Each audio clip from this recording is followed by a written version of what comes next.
tranh Nga-Ukraine vào tối ngày 26 tháng 2, Nga mở cuộc tấn công mạnh mẽ vào Kharkov. Nga mở rộng cuộc tấn công vào Kharkov. Theo kênh Ridova, lực lượng Nga đang mở rộng cuộc tấn công dọc theo bờ Tây của sông Okol, hướng về khu vực Kharkov trên mặt trận dài 40 km.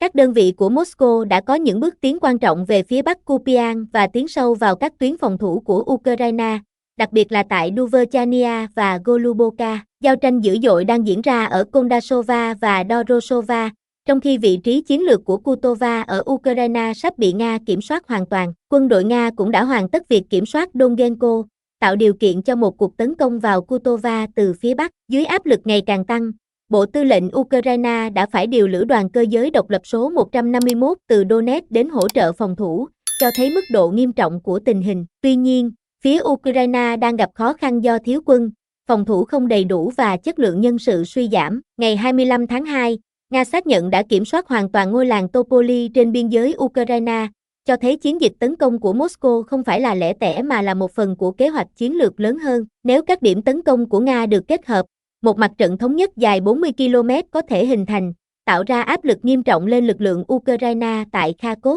Tuy nhiên, tình hình vẫn có khả năng thay đổi khi Nga phát hiện một lượng lớn vũ khí và thiết bị của Ukraine gần Yolochip, một dấu hiệu cho thấy quân đội Ukraine có thể đang chuẩn bị phản công. Nga và Ukraine ra đòn toàn diện, giao tranh nổ ra ở Torez. Kênh Riba đưa tin, trong 2 ngày qua, Moscow đã thực hiện nhiều cuộc đột kích lớn vào các cơ sở của Ukraine tại khu vực Odessa. UAV Geranim 2 đã tấn công cơ sở hạ tầng cảng Bulachia Banka, gây ra hỏa hoạn lớn tại một trong số đó. Theo hướng Kupiansk, quân đội Nga đã chính thức kiểm soát Topoli sau nhiều tuần giao tranh. Trên tuyến Zapadony, Duverchania, để làm chậm bước tiến của địch, AFU đã mở một cuộc phản công không thành công. Về phía Siver, quân đội Moscow đã giương cao lá cờ chiến thắng sau khi chiếm được Belgorod. Tuy nhiên, một phần đáng kể của ngôi làng vẫn lại vùng xám do mức độ tàn phá nghiêm trọng, không có nơi trú ẩn cho bất kỳ bên nào. Giao tranh dữ dội đang diễn ra ở khu vực đô thị của thành phố Torez. Quân đội Kiev thường xuyên phản công bằng cách cử các nhóm tấn công đột nhập vào các tòa nhà. Trên trục Pokrov,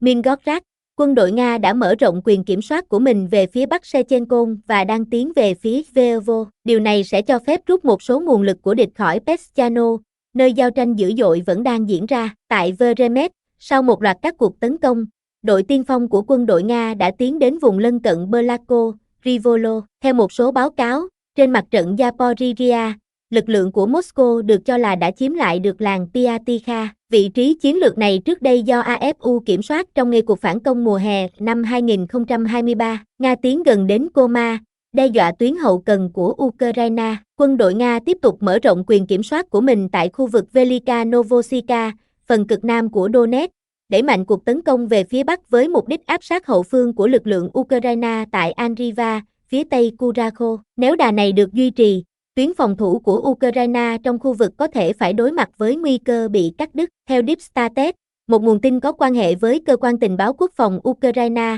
GUR, tiết lộ rằng mục tiêu chiến lược của Moscow là kiểm soát Koma, nơi có tuyến đường quan trọng dẫn đến Bogati. Đây được coi là tuyến hậu cần quan trọng đối với lực lượng Ukraine bảo vệ Andriva. Việc mất Koma sẽ khiến Ukraine khó tiếp tế và luân chuyển lực lượng, buộc họ phải tìm giải pháp phản ứng nhanh để bảo vệ khu vực này. Trong tuần qua, lực lượng Nga đã có những tiến triển đáng kể. Sau khi kiểm soát hoàn toàn Velika Novosika, họ tiếp tục tập hợp lực lượng, củng cố vị trí và mở rộng phạm vi tấn công. Áp lực lớn nhất hiện đang tập trung theo hướng Skudo-Belako. Hiện tại, Nga đã kiểm soát hoàn toàn Novikoma, chiếm giữ phần lớn Novocharoven và đang tiến gần hơn đến Belako thông qua các đồn điền xung quanh. Deep State cũng trích dẫn Cục Tình báo Quốc phòng Ukraine cho biết lực lượng Nga đang gia tăng áp lực lên Koma, đồng thời cố gắng đột phá tuyến phòng thủ của Ukraine tại Radoloni. Nếu tuyến phòng thủ này bị phá vỡ, lực lượng Ukraine ở Andriva sẽ phải đối mặt với nguy cơ mất tuyến tiếp tế,